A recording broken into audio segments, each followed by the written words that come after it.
It is becoming increasingly difficult to find a dozen eggs on the grocery store shelf. Those that can find eggs available for purchase will be shocked when they see that the price tag has more than doubled in some parts of the country. In California, eggs in some locations are $7 a dozen. I will try and make an argument that avian flu is not the most significant driver of egg prices. According to the CDC, avian influenza, or bird flu, refers to the disease caused by infection with avian bird influenza flu type A viruses. These viruses naturally spread among wild aquatic birds worldwide and can infect domestic poultry and other bird and animal species. Bird flu viruses do not normally infect humans. In 2014 and 2015, 50 million chickens and turkeys were culled due to the epidemic. In February 2022, the USDA detected this highly pathogenic avian flu in a commercial turkey flock in Indiana. More than 300 flocks of farm-raised poultry had been hit by avian or bird flu. A CBS article from November 27th notes that Nebraska agricultural officials have said another 1.8 million chickens need to be killed. As of January 6th, approximately 60 million birds have been infected by avian flu, according to the USDA. This is the deadliest outbreak in U.S. history. Infected birds must be slaughtered. I would like to take a step back and take a 10,000-foot view of U.S. egg production. According to the USDA, U.S. poultry production has a competitive advantage in the world due to abundant domestic feed resources, primarily soybean meal and corn.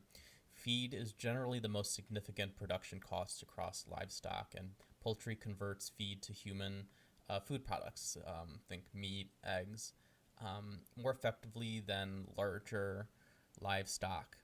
Now, I've seen some statistics that say for basically meat chickens, you can take about like 1.6 kilograms of feed, and you're going to get a chicken that's going to grow by about a kilogram. Also, I think it's worth mentioning chicken feed is more expensive relative to beef or pig feed because it has higher concentrations of protein and energy nutrients. Food prices are the result of very tight and complex supply and demand dynamics. The global economy has gotten used to having plenty of corn, wheat, and soybeans, and there may have been an expectation of this continuing indefinitely, right up to the outbreak of war in Ukraine.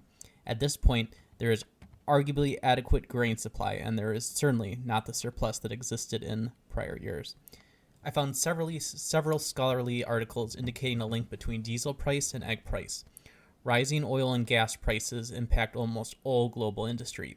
Farmers struggle with rising input prices as they also try and feed an increasing world population. Although we have seen some let up in diesel price, they are still relatively high to historical norms. These elevated prices will likely continue for some time. According to the Diesel Technology Forum, diesel engines power roughly 75% of U.S. farm equipment, transport 90% of farm products, and pump about 20% of agriculture's irrigation water.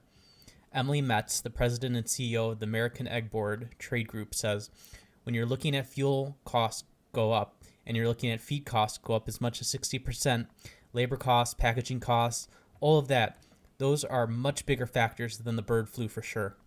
Fuel prices are not the only pressure on the agricultural industry. An article in Arc Republic states that the cost of fertilizer, feed, equipment, diesel fuel, and even farmland shot up, all while the labor market, supply chains, and the availability of bank loans dramatically declined. While I was doing research for this article, I was surprised at how little stuff from different sources, even like the Wall Street Journal or CNBC or business journals, things like that, how little of them actually discussed the input costs that go into egg prices.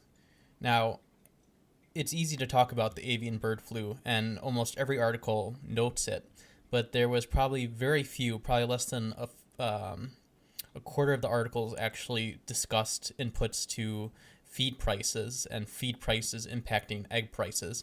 And I think that is the story here, and that is kind of like what I tried to discuss and bring to your attention. And I think we're just seeing a lot of very shallow, surface level journalism that isn't getting to the main driver of price increases and going further and exploring dynamics. And that's what I'm hoping to bring to your attention and to provide for you.